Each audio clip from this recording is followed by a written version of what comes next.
പത്തനാപുരം താലൂക്ക് മത്സ്യവിപണന സംഘം ആഴ്ചയിൽ നിറക്കെടുപ്പ് നടക്കാൻ പോവുകയാണ്. ഇവിടെ മത്സ്യങ്ങൾ എത്തിയിട്ടുണ്ട്. ആ മത്സ്യങ്ങൾ വിൽപ്പന നടക്കുന്നുണ്ട്.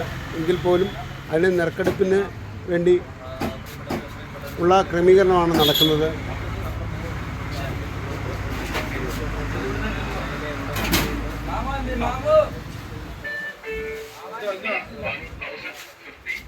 എന്താ സംഭവം നടക്കാൻ പോകുന്നത്? എന്താണ് സംഭവം നടക്കാൻ പോകുന്നത്? നമ്മളിന്ന് നടക്കാൻ പോകുന്നത് വെച്ചാൽ നമ്മുടെ പുനലൂർ താലൂക്ക് ഉൾനാടൻ മത്സ്യത്തൊഴിലാളി സഹകരണ സംഘത്തിന്റെ കൊല്ലം ജില്ലയിലെ ആദ്യത്തെ ഷോപ്പാണിത്. പത്തനാപുരത്തെ ഈ ഷോപ്പിലൊരു വ്യത്യസ്തമായിട്ടുള്ളൊരു കാര്യം നമ്മൾ നടന്നു വരുന്നുണ്ട്. ഈ 8 മാസക്കാലമായി വേറൊന്നുമില്ല. സാധാരണക്കാർ ഒരു 200 രൂപ മത്സ്യം വാങ്ങുമ്പോൾ നമ്മൾ ഓരോ കൂപ്പൺ കൊടുക്കും. ഈ കയറി വെച്ചത്തിന് അവിടെ ഇങ്ങ് കയറി വാ. അപ്പോൾ നമ്മളൊരു കൂപ്പൺ കൊടുക്കുന്നു. ആ കൂപ്പൺ തിങ്കൾ മുതൽ ശനിയാഴ്ച വരെ വിതരണം ചെയ്യുന്നു മീനിന്റെ കൂടെ. അത് അവര് ഞായറാഴ്ച ദിവസം നമ്മൾ എന്നിട്ട് ഒരു ജനപ്രതിനിധിയെ കൊണ്ട് അതിന്റെ മറുവശം ഇവിടെ നമ്മൾ നിക്ഷേപിക്കും. ഇതേപോലെ കണ്ടോ, ഇതേപോലെ നിക്ഷേപിച്ചിട്ട് അതിൽ നിന്ന് നമ്മൾ 3 മീനിനെ തിരഞ്ഞെടുക്കുന്നു. അവർക്ക് ഇഷ്ടപ്പെട്ട 1 കിലോ 3/4 കിലോ 1/2 കിലോ എന്ന നിലയിൽ അവർക്ക് ഇഷ്ടപ്പെട്ട ഇന്ന് ഇഷ്ടപ്പെട്ട മീൻ ഇവിടെ വന്ന് ഫ്രീ ആയിട്ട് വാങ്ങാം. നമ്മുടെ ഇന്നത്തെ വിശിഷ്ടാതിഥി നമ്മളെ എടുത്ത് പറയേണ്ട കാര്യമില്ല. ആളിനെ കാണുമ്പോൾ എല്ലാവരും ഉള്ളില് തെളിയും. കാരണം വെച്ചാല് വേറൊന്നുമല്ല, ഓ പൊന്നച്ചൻ എന്ന് പറയുന്ന നമ്മുടെ പൊന്നച്ചായനാണ് നമ്മുടെ ഇന്നത്തെ വിശിഷ്ടാതിഥി. അത് എടുത്തു പറയേണ്ട കാര്യം വെച്ചാൽ വേറൊന്നുമല്ല, നമ്മുടെ അത് തരുമോ അച്ചായനുണ്ടായിരുന്നു. അതെന്ന് വെച്ചാൽ പഴഞ്ഞിക്കോട് വാർഡിലെ മുൻ വാർഡ് മെമ്പറും യൂത്ത് കോൺഗ്രസിന്റെ കരുത്തനായ ഒരു സ്ഥാനത്ത്. കാരണം ആ പ്രദേശവാസികൾക്ക് ഏറെ ഇഷ്ടപ്പെട്ട, കാരണം എന്ത് പാർട്ടി മാത്രമല്ല എന്ത് കാര്യത്തിനും ഓടി നടന്ന് അവരവരുടെ ആവശ്യങ്ങൾക്ക് നടന്ന് പ്രവർത്തനം നടത്തുന്ന ഒരു അതിഥിയാണ് ഇന്നത്തെ നമ്മുടെ വിശിഷ്ടാതിഥി. അതിനുപരി നേരത്തെ വാർഡ് മെമ്പർ ആയിരുന്നെങ്കിലും ഇപ്പം അല്ലെങ്കിൽ പോലും, പക്ഷെ അതിനേക്കാളും മികച്ച രീതിയിൽ എല്ലാ കാര്യത്തിലും ഇടപെടുന്നത്. അങ്ങനെ ആരെങ്കിലും ചെയ്യും? ഒരു മെമ്പർ അവരൊരു 5 വർഷം പൂർത്തീകരിച്ച് കഴിഞ്ഞാൽ പിന്നെ അവരുടെ പണിക്ക് പോകും. പക്ഷെ അച്ചാനെ സംബന്ധിച്ച് അങ്ങനല്ല, എല്ലാ കാര്യത്തിലും ഇടപെടുന്ന ആ ഒരു രീതിയിലാണ്. അങ്ങനെ ഒരു വ്യത്യസ്തമായ ഒരാളാണ്. അപ്പം അങ്ങനെ നമ്മുടെ ബഹുമാനപ്പെട്ട നമ്മുടെ പൊന്നച്ചായൻ, ഓ പൊന്നച്ചൻ എന്ന് പറയുന്ന പൊന്നച്ചായനാണ് ഇന്ന് നമ്മുടെ ഈ 40ാമത്തെ നറുക്കെടുപ്പ് ഇന്ന് നടത്തുന്നത്. തലൂർ പഞ്ചായത്തിലെ മുൻ പഞ്ചായത്തിന്റെ മുൻ ഗ്രാമപഞ്ചായത്ത് അംഗം ആണ് ഇന്നത്തെ ഇത്. പിന്നെ ഈ വ്യത്യാസം എന്ന് വെച്ചാൽ അതിൽ 240 മല്ലി അതിൽ 240 രൂപ. വ്യത്യാസം വെച്ചാൽ നമ്മൾ ശ്രദ്ധിക്കേണ്ട കാര്യം വെച്ചാൽ, അച്ഛൻ ചോദിച്ചോണ്ട് അച്ഛൻ ഇതിലെ എപ്പോഴും വരുന്നില്ലേ മീൻ വാങ്ങിക്കുന്നത് ഇടയ്ക്കുന്നൊക്കെ അല്ലേ, നമ്മുടെ സ്ഥാപനത്തെ കുറിച്ച് എന്തെങ്കിലും നെഗറ്റീവ് വശോ എന്തെങ്കിലും? ഏറ്റവും നല്ല ക്വാളിറ്റിയുള്ള ഫിഷുകളാണ് ഇവിടെ കൊണ്ടെത്തിക്കുന്നത്. എത്തിച്ചാലും അതിനകത്തിൽ ലാഭകരമായ രീതിയിൽ പാർട്ടികൾക്ക് മേടിക്കാൻ ഏറ്റവും ഉത്തമമായ ഒരു സ്ഥാപനമാണിത്.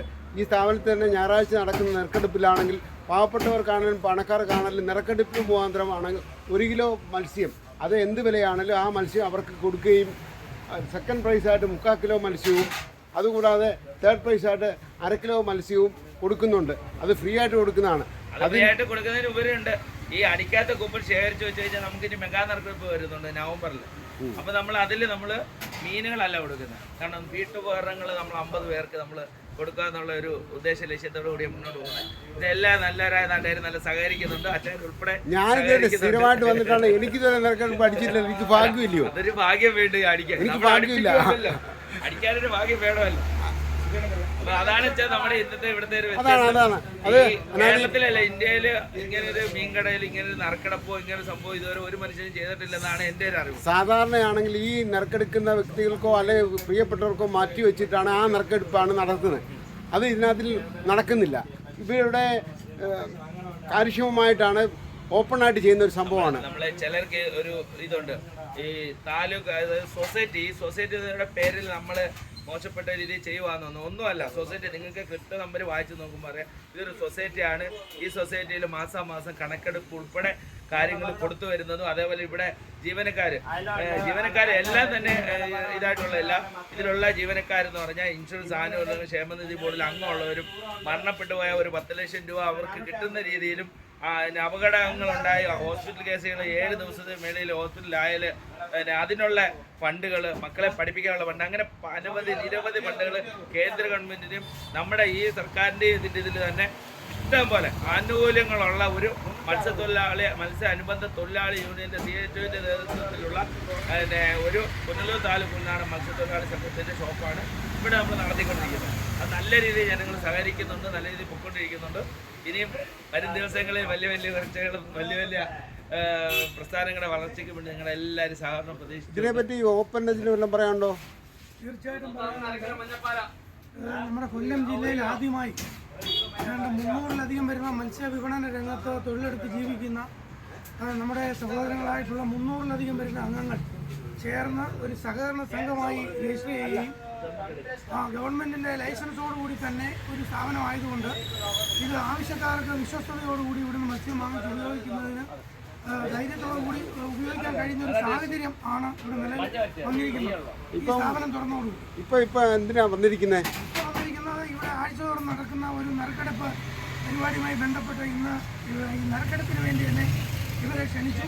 തീർച്ചയായിട്ടും ഇത് ഈ പറഞ്ഞതുപോലെ 320 സഹോദരങ്ങളുടെ ഒരു ഉപജീവന മാർഗമെന്നുള്ള നിലയിലും തീർച്ചയായും നമുക്കെല്ലാം അംഗീകരിക്കാൻ കഴിയുന്ന രീതിയിൽ ഗവൺമെൻറ് തലത്തിൽ രജിസ്റ്റർ ചെയ്ത് പ്രവർത്തിക്കുന്ന ഒരു സ്ഥാപനം കൂടി ആയതുകൊണ്ട് തീർച്ചയായിട്ടും നമുക്ക് ഇവരുടെ ഈ പ്രവർത്തനവുമായി ബന്ധപ്പെട്ട് ഇതിൽ പങ്കാളിയാവുന്ന ഉള്ള സന്തോഷം കൊണ്ട് അവർ ക്ഷണിച്ചപ്പോൾ തീർച്ചയായിട്ടും ഞാൻ എനിക്കറിയാവുന്ന കാര്യമല്ലേ ഇത്. അതുകൊണ്ടല്ലേ എന്നെ കാണിക്കാത്തത്. ഞാൻ എൻ്റെ അനുഭവം കൊണ്ട് വെളിച്ചത്തിൽ ഞാൻ ഇവിടുന്നേ സാധനം മേടിക്കത്തുള്ളൂ. പൈസ ഇല്ലേലും ആശയമാണ്, പൈസ എപ്പോഴും തന്നാൽ മതി എന്നുള്ള രീതിയിലാണ് എന്നോട് പറയുന്നത്. അങ്ങനെ ആയിരിക്കുമല്ലോ ഇവിടുത്തെ നാട്ടുകാരോടും പറയുന്നത്. അവർക്ക് പൈസ ഇല്ലെങ്കിൽ പോലും കടം കൊടുക്കുന്ന ഒരു സഹകരണം, അതാണ് സൊസൈറ്റിയുടെ ഒരു വലിയ വിജയം അല്ലേ? പൈസ വരും ഭക്ഷണം അങ്ങനെ